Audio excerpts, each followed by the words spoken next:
Welcome to our podcast. I'm Iris from the Hair Chapel in Brisbane. We know hair, we understand business, and we drink wine. My name's Meg, owner of Era Hair in Brisbane also. We're here to have fun. We're here to laugh about the sad truth and reality of running business, running our chaotic lives and making it all work. Cheers. Cheers.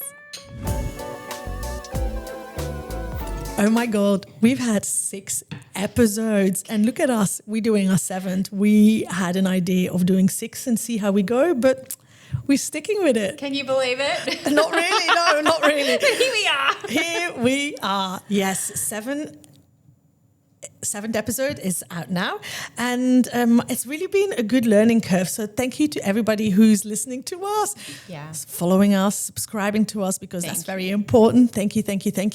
And I'm hoping you get something out of this, because at the end of the day, that's why we're doing it. So keep listening. Thanks for staying along the journey. I think that there's so much for everyone to learn, lifelong learners. Yeah, So, I'm definitely a lifelong learner. we love that. I love to learn. If you stop learning, life is over. Forget it. Yeah. So definitely keep on learning, and also listen to other people. Learn from their experience, whether it's sometimes good or bad. And this is what we're sharing. We're sharing our experience. Whether you agree with it, whether you don't agree with it, whether your experience is something completely different, that's all possible. But I think there's a lot of people out there who need to hear that this is happening to them too, or the situation that they're in, so that they really can relate to other people, to make them feel normal. And also, it can be lonely at the top. Bloody lonely. Sorry, I don't know why I just choked on my own throat. Yeah. But, it's that lived-in learning, right? It's the hairdresser's version of lifelong learners. Lived-in learning. Absolutely. And this is actually bringing us to the episode today. And it's all about boss from hell. We all have worked for one, or are you one? Is the question. Are you a boss from hell? Do you know that you are? Do you know that you are? What type of boss do you think you are? Okay, that is a good question. Now, I didn't think you were going to ask me that, so I'll be put on the spot. I think I'm fair. Yeah. I think I'm very, very fair. The other thing, I'm part of the team. Yeah. Yeah. So if I need to get on the floor, I'll get on the floor and sweep and clean and do whatever. So I'm part of the team. So I am not looking at myself as being at the top. Yeah. So it's not lonely for me, because I'm there sweeping up. So I don't necessarily think as it like that. So I very much think that the qualities of a boss is to be a leader this day and age. And I think that has changed over the last definitely decade, but even the last 5 years. And I remember for the better. For 100%. Yeah, better outcomes. Absolutely. And I think this is one of the reasons why there is still bosses from hell out there. There always will be. Sure. But I think in the olden days, there was a lot of people who had the hierarchy in place, and they were the salon owner, and they were at the top, and then they were not leaders. They were barking down from the top. Chains. That's correct. Yeah. That's correct. And I think that they have a certain place in society, in certain industries, like policing, defence. I feel like they are so structured like Absolutely. that. We don't have to be. We don't have to be. We're okay. Yeah, we don't have to be. And in order to create a really good team, you need to have your staff respecting you. Yes. Now, I'm a big believer in earning it. Yeah. If you do not earn my respect or give the earning to the other, then it's just not going to happen. Yeah. None of this would be possible with our amazing sponsors, NAC. And either would great hair. Do you want to be part of a great? And a lot of, I think in the olden days, I'm not saying that there isn't, again, people out there, they demand respect. Not happening. Yeah. That's just not, don't demand respect. Yeah. That ship has sailed. Yeah. People want you to show up.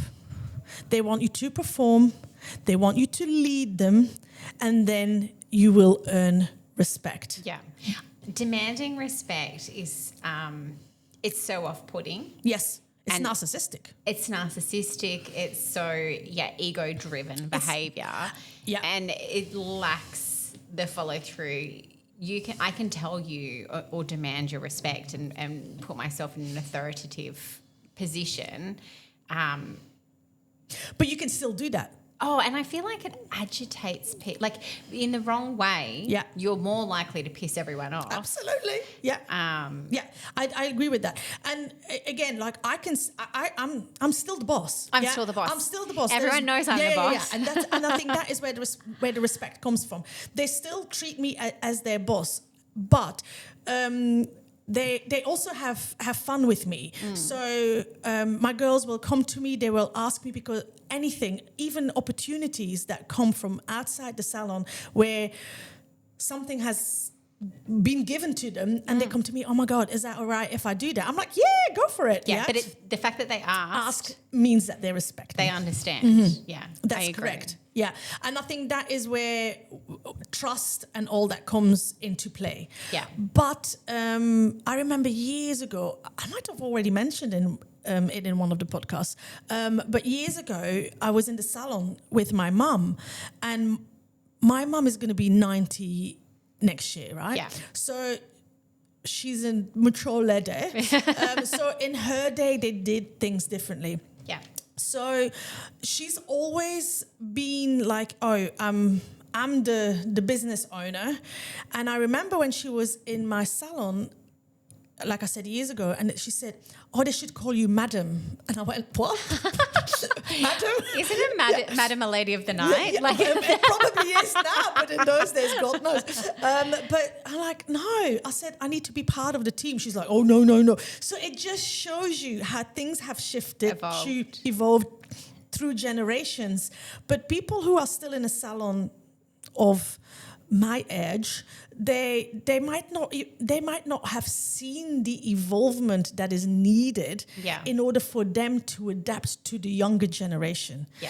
And I think that is what is important now. We are very fast to blame the younger generation for that they're not working anymore, they're not this. We are blaming the younger generation that they are just not good enough. Yeah. And that is absolute rubbish. I have a team out there working their booties off, and they are fast. They are constantly walking around, cleaning, doing this, doing that. They are accountable. They are all the things that you would expect of any good, driven, motivated person to do. It's got nothing to do with age, because I've been in the hairdressing industry for over 30 years.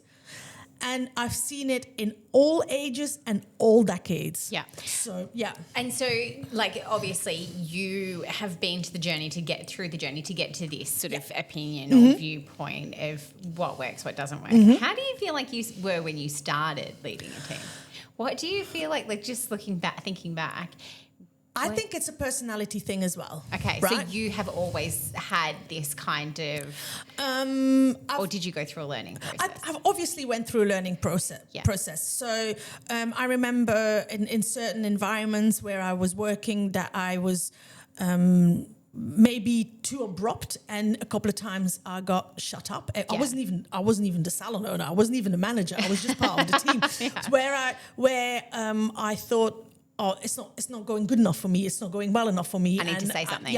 So I soon get taught how to not say something. Yeah. Because you get your man, shut up, you know? Yeah. So you have to have those hard things. But I've always been caring. I've always been wanting to give. So that's in my nature. I've never been a person who wants to take. The other thing is as well, I'm not a person, believe it or not, and that if you don't know me, then you would be surprised with this. I think, again, we've had that conversation. But I don't need to be the center of attention. I don't need for it to be evolved about me. Rather, I know people, it's got to be all about them. And when I'm with those people, I have no problem with that. I just like let them have the shine, let them. But they don't make good bosses. They don't make, because they've got too much ego.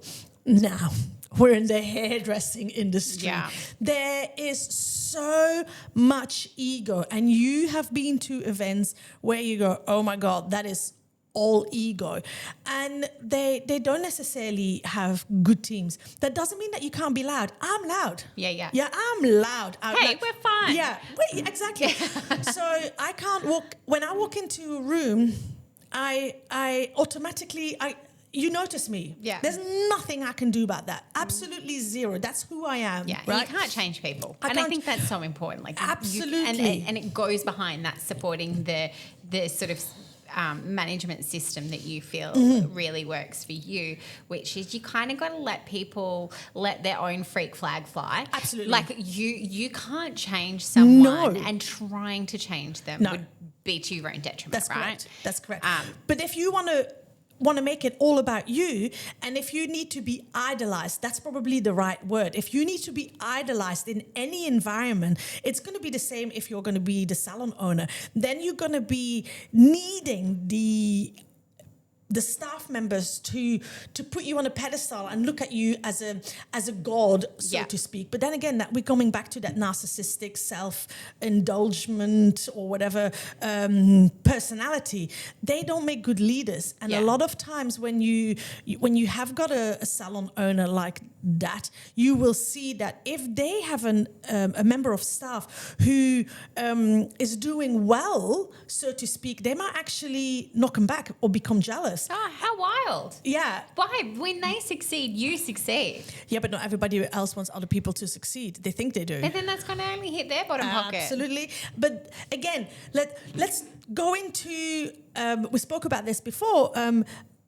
If you're a hairdresser and you haven't watched Tabitha Salon Takeover, then you're missing something. But Tabitha, goes into a salon, and 9 times out of 10, it's the salon owner that's the problem. Yeah. Because their own ego is standing in the way. Yeah. Yeah. So they look at themselves as, I'm the boss, I'm paying the wages, therefore I should be entitled to tell them what to do, when to do it, how to do it, and become more of a dictator rather than a team leader.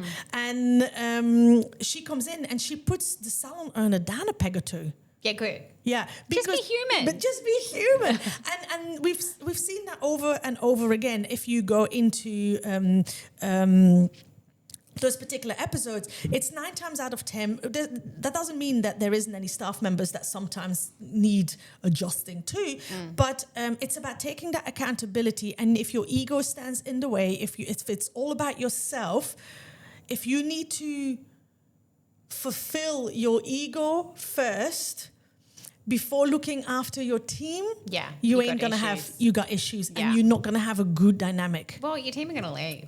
That's exactly right. Yeah. How often do you hear it? And I know, don't get me wrong, there is good people out there, good bosses out there who've had the big walkout, but that shouldn't have happened. So you told me a story 2 seconds ago before we started recording, which was about you as a youngster. I feel like that's a good one. Okay, yeah. Well, I was working in a salon many moons ago. Yeah. I was in my early 20s or mid-20s. I was in my mid-20s. And I worked in a salon, and I had a lunch break, half an hour lunch break booked in, and I had a client in, and she wanted more. So I was doing an upsell, so I billed the bill. So I was doing more, so I worked through my lunch break. Yeah. I got no problem with that. I'm a hairdresser. I worked through my... So I made her more money. I made my boss more money by working through my lunch, which she didn't pay for. And then on top of that, she didn't give commission either in those days. It was just an hourly rate. So it wasn't actually beneficial to me to do that. But in nature, I always upsell. That's just what I do. And then later on in the afternoon, I was getting lightheaded, and I went upstairs into the staff room, stuffed my face with food to just like eat a something. heathen, just gnashing like an animal. Exactly right. Everybody knows what I'm talking about, right? Well done. And And she comes and she sees me in the staff room, like really stuffing my face as I'm walking out. And she pulls me up and she goes, this is not your lunch break. I said, yeah, no. I worked through my lunch break because I did more foils or whatever it was I did. Just came to scoff my face, I'm just putting something in my face and I'm just going back downstairs. And she says, you can only eat in your lunch break. That is why your lunch break is there. And I get angry. Yeah. I'm like, this is not fair. And this comes back to being a fair boss. Yeah. Right? I'm doing my next client. I'm really peeved off. And I'm like, hang on a second. I make her more money. She should be grateful that I did that for her. And I'm not taking advantage. It's not like I'm sitting down in the lounge room or whatever. Living the best life. Living the best life. I literally have been working since 9 o'clock in the morning. It's 3 o'clock. I need to put something in my mouth to survive. And I get told off.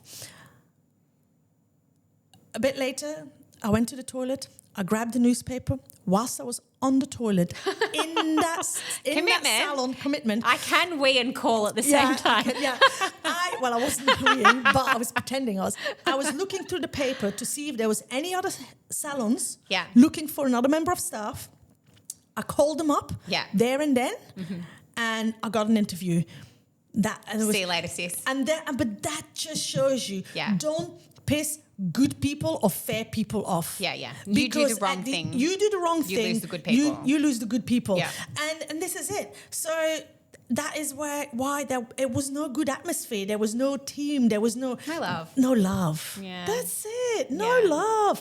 And you need to have love. One of the things that, again, what makes me a good boss? Read our reviews. Yeah. It's all about, oh my God, such a beautiful family, the Hare Chapel family. So the teamwork, so our team is cohesive. Yeah. We got different personalities in there. That's not what this is about. But, everyone has respect for each other. Yeah. That's what we need. That's what we need. Yeah. Everybody has respect for each other. But if you don't respect yourself, how do you expect other people to respect you? Yeah. And I think by arrogancy and by not treating people fine, you're not going to gain respect. You're not going to respect yourself. So how do you know if you're a bit of an a-hole? All right. That is a good question, right? So look at yourself in the mirror, right? Look at yourself and write it down. What has gone wrong? What has gone wrong? What is going wrong? Why am I not getting out of my team what I need to get out of my team? Yeah? I feel like sometimes I'm too nice. So am I. Like I'm too friendly. I got the girls yesterday. They came in. Iris, we want a fish. I'm like, nah, no. I'm not getting a fish. Oh, it'd be so nice. Can we have a fish? And my brain is starting to go halfway through. I could compromise. I could get them one. Oh my God, maybe we should get like a fighter fish. And they go, cute. No, oh my God, that's don't so nice. And I was like, who's going to feed it on the weekend? And I said, just so you know, me and Katie is the manager. I said, we're going to sign a waiver. We've got nothing to do with this fish, right? And then like, can we call it Chappie, like the Hare Chapel? I was like, oh my God, we need to get a fish. They named the puppy, and all of a sudden you're like, yes, well, let's get fish. So the girls can get whatever they want from me. So, you've got a proper arm. Yeah, I do. But at the end of the day, the poor fish. We're only closed for 2 days, so we'd give them a bit more. Is that doable? I don't know how fish work. Okay, I don't want a whole lot of people commenting, poor fish. We haven't got the fish yet. Yeah, so I'm not saying this is going to happen. I'll do my research before we get a fish. But and you can always just flush it down the toilet. Well, right? we're not going to. Yeah. So basically, be too soft, but be fair. If little things are going to make them happy, then, keep the ball rolling, because this is why people shift. This is why staff go to different salons. If you're not going to give them something to stay, then why? Why would they stay? Fair team player. Yeah.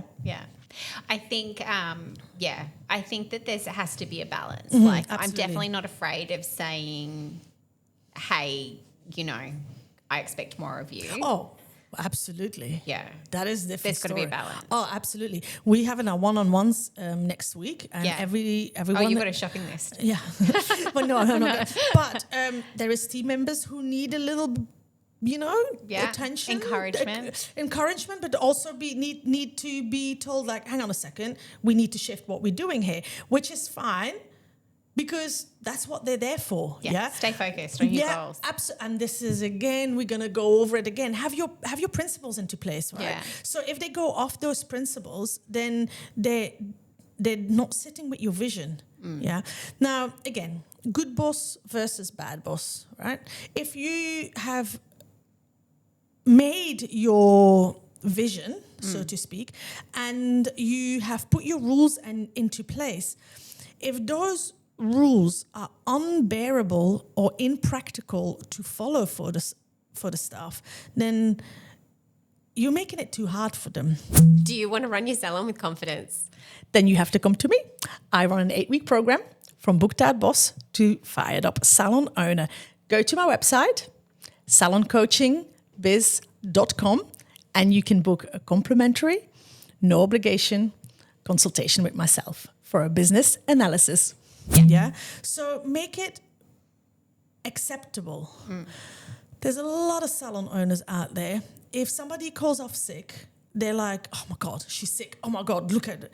I don't feel like that. Yeah. I've had staff call me up or ask me, Iris, I need a mental health day, or I need a day for myself on Thursday. Is it possible to have? And I'm always thinking, if they need that, they need that. Yeah.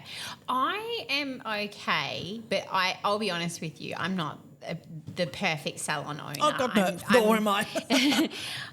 I do have a problem with my staff have too many sick days to the point that they don't even, and it's like it feels a bit exhausting now. So it feels then like you they're have to taking look at the pattern, right? Yeah. Why are they taking so many sick days? Because they should only have 10 or 11, I don't know about how many sick days they have a year. 10. So that's the maximum they can have. Oh, yeah, for sure. But I feel like for me, I need to be a little bit firmer in reinforcing 6 certificates and it still has to right, be just because you woke up this morning and you feel a little bit emo, that's not good enough of an excuse. No. That I agree with that. I'm fair, but then there you go. You're fair. But is it too fair to be fair? You're like, okay, you're sick. At the end of the day, I think it depends what sick means. If you're honest to me, and like I said, I've had people in the past who are no longer with us, who called in sick because they didn't do their fake tan. That ain't sick. Oh, I love that. That's when I was younger, there was a little, funny that you say goldfish too. When I was younger, I used to manage a little legal admin team, and the receptionist called in sick one day because her goldfish died. Oh my God. But legit. Very upsetting for her. She was very attached to it.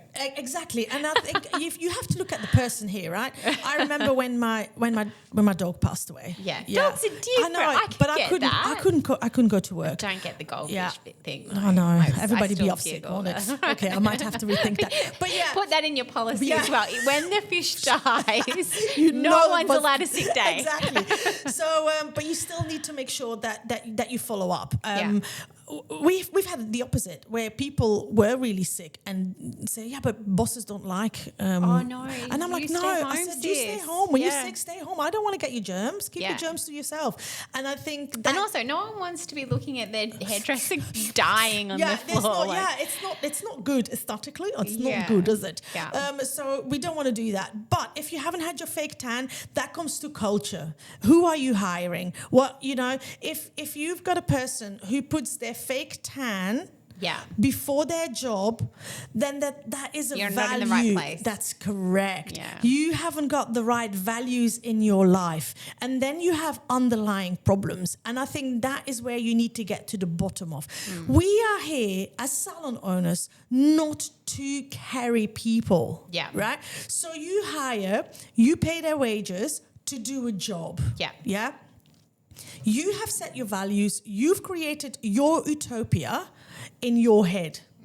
If those people do not align with those values, then they have to go and find a salon where they prioritize fake tans. Exactly right. Maybe before you come into work, you get a fake tan. Exactly. Let's pop the tent up. Everyone gets one. Exactly. Or you go once a week.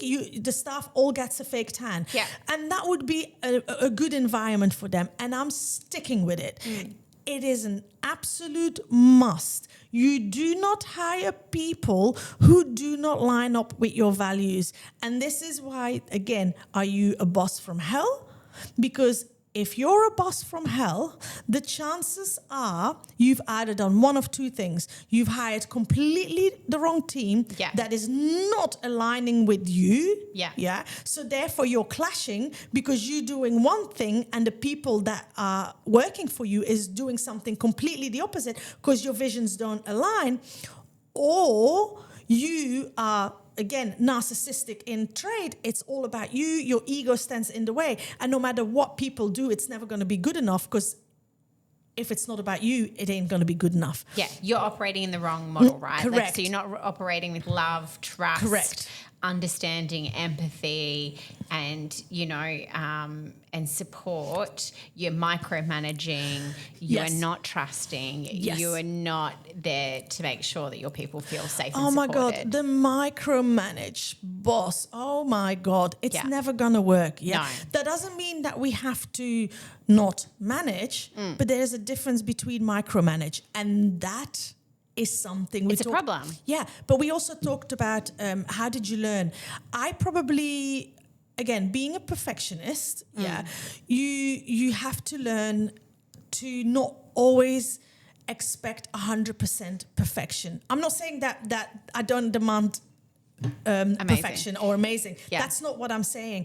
But if you demand that constant perfection in everything, the people will become exhausted and be so, they're so sick and tired of always being told off. Yeah. And just because someone doesn't do it your way, it doesn't mean it's wrong. Right. Absolutely. You know, it's really funny. So I was sweeping the floor in the salon the other day and I thought I did a good job, and I'm thinking I'm a perfectionist. I do a good sweep, blah, blah, blah, blah. Yeah. Put the broom out the back, cool, came back out. I missed a bloody spot. Me. Yeah, exactly. If that was one of the apprentices, I would have judged them. I wouldn't have said anything, but I would have judged. I'm taking notes. But she doesn't care about the floor. So what is the biggest thing here? Look, you tell me. Self-awareness. Yeah. Okay. You are self-aware. Yeah. And I think that is what makes the difference. If you're not self-aware, you would not have been able to think like that. To restrain yourself. To restrain yourself and to think, oh my God, I am human. Yeah. Oh my God, you should know the mess ups or I can't swear, that I do. I mess up. Come on. Yeah. You know, I forget. Human. As much as I like to think I'm a perfectionist. We are great. We are pretty amazing. Well, I would never say that about myself. But as much as we like to think that I'm a perfectionist, there is so much that I'm only a perfectionist in a certain time. In you know, at a certain project at that particular time. I think that is the ADHD as well. You get bursts, like energy bursts. Yes, correct. And I think I know people who are a different level perfectionist. They have OCD.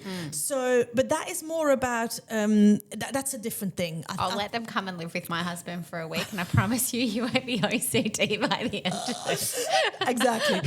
So you need to really differentiate between striving to be the best that you can be, but still be human, and being OCD and not being able to pull yourself away from the situation and saying that is okay. That is okay. It's good enough. That doesn't mean it's got to be good enough for the bush. That's not what I'm trying to say. But if you look at that, Wait, what do you mean by good enough for the bush? I've never heard that before. Good enough for the bush. Oh, we do. I do haircuts for the less privileged sometimes, and you time poor. Oh, good enough for the bush. So if the haircut is good enough for the bush, gotcha. Okay, cool.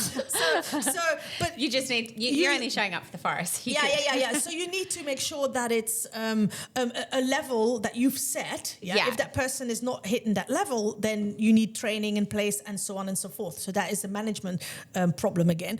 But you definitely need to make sure that. I did a course years ago with somebody, and it was about the 80-20 rule. changed my life. 80% good, 20% accept? But it doesn't matter. It could be the opposite. 20% of the work for 80% of the outcome. Well, that's just working smarter, right? Yeah, but it always comes down to the 80-20 rule. Changed my life. The 80-20 rule. Walk me through it. Yeah. So if you do 80%, it always has to balance out. It's got to be 80%, 20%, no matter what you do. So you either do 20% of the work for 80% of the outcome, or you save. If you want to save for a holiday, you want to 80%, 20% of the budget goes for 80% of the investment or something like that. So you always have to look have I got that balance of 80-20? And then but the 80-20 in the advantage, obviously, and then you be sitting at a happy medium. Yeah. And if you do that in the boss as well, as a boss as well, if it's the 80-20 rule, if you're always expecting everything 100%, 100%, 100%, you're not going to get it. You're not going to get it. You're not going to get it. And exactly. And again, I've had staff with me who have strived to do that 100% all the time. They burn out. You burn out. I can't give you 100% of me. I physically can't. I can't. It's impossible. I love my husband so much. I got a message from him this morning on Snapchat for me and my daughter, and he goes, "How very young of you to be using Snapchat. You're so hip." I've got to say it. I've got to say it. And he goes, "Oh my God, I've got the best family ever." And we will keep him. We will keep him. He's a keeper. I forgot where I was going with that now. Oh, sorry. No. Anyway, so 80-20 rule. We 80% love your husband, 20% he gives you the shit. Yeah. Yes, exactly right. 80%, yeah, and 20%. It's like, we have to kind of weigh it up. But not only that, it's impossible for me to give him 100%. Yeah. Sometimes he gets 80% and sometimes he gets 20%. It's got to be okay. And it's got to be okay. It's got to be okay.